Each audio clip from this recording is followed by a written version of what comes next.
A Tucson Little League baseball team is taking a swing at the city's park and rec department. The team tells the N4 Tucson investigators that the only public park in Rita Ranch has been poorly maintained, and that's just the beginning of its concerns. N4 Tucson's chief investigative reporter Corus Nylander got a response from the city in tonight's N4 Tucson investigation. Corus, what have you learned?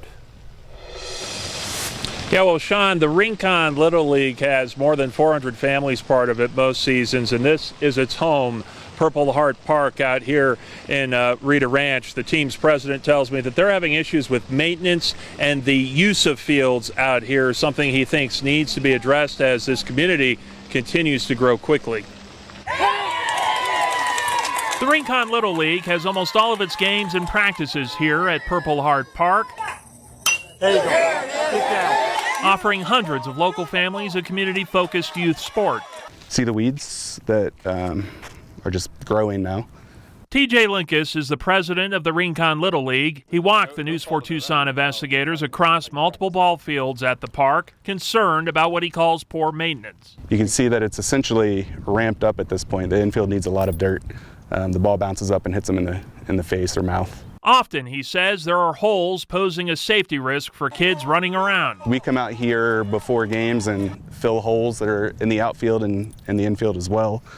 Sometimes you miss one and we notice that you look out in the outfield and you see a kid standing in a hole that's up past their ankle, and that's going to lead to an injury. The city feels that they can ignore us and not do the necessary improvements that are needed out here. Amanda Nye is a parent of a Little Leaguer. She blames a lot of wear and tear on the field due to other sports now sharing their fields, something she says the city told them wouldn't happen. They've been giving our fields to a local youth football team. I'm not trying to displace another sport, but we do have 400 kids that play baseball in the area, and we take 400 kids and condense them down to 2.5 fields.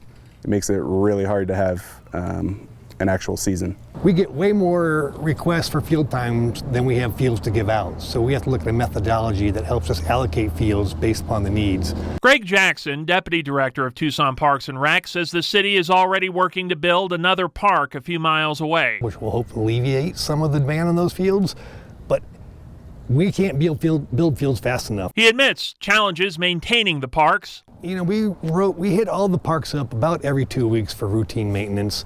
One of the biggest challenges is overuse of the field is going to create poor field conditions. That's one of the biggest challenges we have. Sprinkler head sticking up out of the ground right there. When LJ sees safety risks for his kids, a little ankle could get caught in that really easily. He feels a city the size of Tucson has no excuse. The problems, he says, are driving youth sports out of Tucson. Not taking care of fields or reducing the amount of availability to teams. A lot of these kids have resorted to playing for private club teams and driving to Phoenix, every weekend to play.